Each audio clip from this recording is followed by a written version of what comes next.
ரெண்டு பெரிய டீம் இன்னைக்கு ஒரு ஹை ஸ்கோரிங் கேம் காத்திருக்கு அப்படின்னு பார்த்தா ரொம்பவே லோ ஸ்கோரிங் கேமா அமைஞ்சு போச்சு. 116 ரன் தான் அடிச்சாங்க கொல்கத்தா. மும்பையோட பவுலிங் அவ்வளோ ஸ்ட்ராங்கா இருந்தது. கொல்கத்தாவோட எந்த பேட்ஸ்மேனும் 30 ரன் கூட தாண்டல. அப்படிங்கும்போது எவ்வளவு ஸ்ட்ராங்கா மும்பை பவுல் பண்ணிருக்காங்க அப்படிங்கறது நம்மளால புரிஞ்சுக்க முடியும். அதுலயும் குறிப்பா டெபியூட்டன்டான அஸ்வினி குமார் 4 விக்கெட் எடுத்தாரு. 2 போல்டு அதுல மனிஷ் பாண்டேவோட போல்டு அப்புறம் ஆண்ட்ரே ரசலோட போல்டு 2 டெலிவரியும் சூப்பரா இருந்தது. நல்ல ஸ்ட்ராங்கான ஆக்ஷன் இருக்கு. நல்ல லைன் அண்ட் லென்த் போட்டாரு அப்படின்னா ஃபியூச்சர்ல ஒரு ப்ராமிசிங்கான டேலண்டா அவர் இருப்பார் அப்படிங்கறத நம்பலாம். இத்தனைக்கும் கொல்கத்தா பவர் பிளேல டீசென்டான ரன் ரேட்ல தான் அடிச்சிட்டு இருந்தாங்க. ஆனா ரொம்ப ஃப்ரீக்வெண்டா விக்கெட்டும் லூஸ் பண்ணிட்டு இருந்தாங்க. அதனால தான் அவங்களால 20 ஓவர் கம்ப்ளீட் பண்ண முடியல.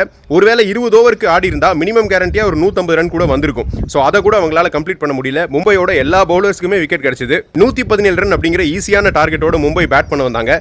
அன்பார்ச்சுனேட்லி நேத்திக்கும் ரோஹித் சர்மாக்கு கிளிக் ஆல.